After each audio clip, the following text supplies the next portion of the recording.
un poquito el modelo israelí. Quería decir algo, Trota. No, yo creo que es muy importante lo que ha planteado el doctor Gil Domínguez como marco, pero más allá de la responsabilidad política, de la responsabilidad penal, pasa el tiempo. Y cuando pasa el tiempo en el marco de una pandemia, vemos que la curva no baja, que el sistema sanitario está colapsado. Esa es la discusión de fondo. Esa es la responsabilidad de Larreta. Bien. Esa es la responsabilidad de Larreta. Lo voy a invitar a Trota que me acompañe con unas placas para repasar el modelo israelí, ¿no? Un país de avanzada que todos miran porque efectivamente está superando de alguna manera el coronavirus y también tuvo de alguna manera una suerte de laburo especial en lo que es la educación. A ver, en el 2020 las clases presenciales fueron intermitentes. En Israel solo se dictaban en ciudades con pocos contagios o más vacunados. Había una suerte de semáforo. Se hicieron PCR una vez por semana a docentes y alumnos. Esto sucedió en algunos colegios. Y solo cuando durante varias semanas daban todos negativos se dejaban de hacer esos exámenes. En enero del 2021 vacunaron a estudiantes de 16 a 18 años para que se presenten a los exámenes de fin de la secundaria y puedan ingresar a la universidad. Cuando la FDA, es el organismo de control de Estados Unidos, lo autorice, se van a empezar a vacunar con las vacunas Pfizer, que es la que utiliza Israel, a los menores de 16 años. Los docentes, esto fíjense que es muy importante, estuvieron entre los primeros en vacunarse, después de los mayores de 60 años, y los profesionales de la salud vacunaron a docentes y pacientes de riesgo. Y el 18 de abril de 2021, hace muy poquito tiempo atrás, volvieron todos a clases presenciales sin cápsulas, como dicen ellos, o sin burbujas, como decimos nosotros. Recién el 18 de abril, o sea, hace muy poquito. Recién habían intentado volver en el año pasado, en septiembre del año pasado, pero vino una tercera ola y tuvieron que dar marcha atrás nuevamente. ¿Conocía el modelo israelí? Sí, he conversado con el ministro de Educación de Israel en más de una oportunidad. He conversado varias veces con nuestro embajador Uribarri sobre el caso de Israel, un país que es muy difícil comparar con la Argentina. Pero, ¿qué porcentaje del 0 al 100, no sé, se puede aplicar eso en la Argentina? No, el nosotros modelo de Israel. hemos tenido un fuerte aprendizaje de Israel y de otros países del mundo. He conversado mucho con el ministro de Francia, en UNESCO, UNICEF, hemos intercambiado experiencias, también con los países latinoamericanos. Y nosotros, en parte, hay ciertos aspectos que son semejantes. Los docentes son un grupo priorizado en Argentina. Hemos vacunado 502.000 docentes y auxiliares en la Argentina, con la vacuna de Sinopharm. Una vez que terminemos de vacunar a los mayores de 60, vamos a volver a vacunar a los docentes en todo el país. Y eso va a fortalecer la presencialidad. Por supuesto que no la resuelve, porque todo está inmerso en las otras variables epidemiológicas. ¿Y la posibilidad de testeos en los colegios? Bueno, hay testeos, distintas jurisdicciones están llevando adelante testeos de docentes, optativo por supuesto, y de auxiliares, ¿no? Y todo eso creemos que es algo que se puede llegar a fortalecer vinculado a estas variables epidemiológicas.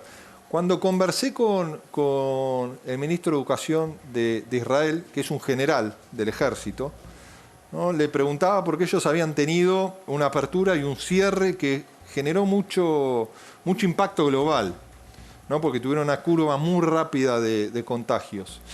Y cuando le pregunté qué consejo me daría sobre el aprendizaje de esa experiencia, y me dijo, fuimos demasiado rápido. Eso me lo dijo en agosto del año pasado. Y es algo que yo le repetí muchas veces. ¿Qué quiere decir fuimos demasiado rápido? ¿Como que cerraron las presenciales rápido? No. Empezaron las clases demasiado rápido. ¿No? Y por eso el año pasado, cuando algunos plantean Argentina es el único país del mundo que no tuvo clases presenciales, yo le pido que entren a Google y vean que no es así. Nosotros tomamos cada decisión con la evidencia que teníamos en cada momento. Pero les quiero dar un ejemplo, ¿no? Esto es América Latina. Apertura de escuelas. Sí. ¿No? Argentina está entre los países de América Latina que más rápido empezó a abrir las escuelas. No es un mérito de nuestro gobierno eso, es un mérito de la sociedad. Es un mérito del diálogo, de los consensos, de la madurez. Y abrir y cerrar escuelas, en cuanto a la presencialidad, es el desafío que transitan todos los países. Uruguay hoy no tiene clases presenciales. Y las tuvo casi todo el 2020. ¿Por qué? Porque no fue impactado por la pandemia. distintas realidades implican distintos abordajes. ¿Qué es lo que logramos en Argentina hoy? Mínima unidad geográfica posible. Santa Fe, no es lo mismo el Gran Rosario hoy que el Gran Santa Fe, más al norte, o Rafaela. No. Bien. Eli, te teníamos postergada, dale, tenías una pregunta. A mí hay algo que me hace ruido, porque como el ministro habla de que los contagios no son en las aulas, que el problema es en la circulación. Entonces, es como que siento que se plantea un nuevo debate. El año pasado era salud, economía, ahora parece que es educación y economía, porque de los 78 sectores esenciales, no se redujo ninguno en el recorte de la circulación. Entonces es como, sí, está bien que los chicos no vayan al colegio, pero está bien que todos sigan yendo a sus trabajos. Digo, no hay ninguna actividad que pueda hacer home office. No, primero, varios aspectos al respecto. Se restringió, y es una de las medidas que no solo está en este DNU, sino en el DNU anterior, el uso del transporte público por parte de los trabajadores esenciales, no de cualquier trabajador. Eso implica también, en línea a lo que vos mencionás, el trabajo en el hogar. Pero hay 78 sectores considerados esenciales. Esos no se tocaron, no se modificaron. No, por supuesto, son los que pueden utilizar el transporte, los trabajadores esenciales. En segunda instancia, se amplió toda la prohibición de circulación en la nocturnidad, que es la segunda instancia que aporta a reducir la circulación. Eso también, por supuesto, tiene un impacto económico.